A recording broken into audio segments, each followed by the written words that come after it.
This is a ripe fruit from the evergreen shrub Gomphocarpus fruticosus, more commonly known as milkweed. Milkweed can be found throughout most of North and South America, as well as parts of Africa.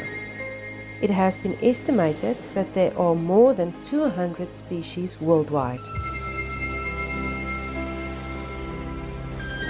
Before ripening, the unopened follicle is a pale green color covered with prickles, and the tip narrows and curves to make it look like a tiny swan.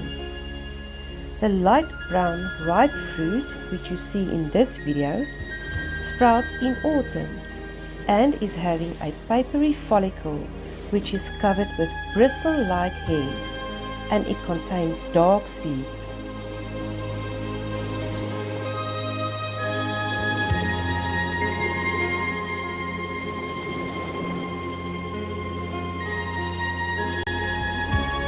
Attached to the seeds are cotton-like silky hair that is very important for the dispersal of the seeds. These fluffy hairs are super soft. They are used as allergy-free stuffing for pillows.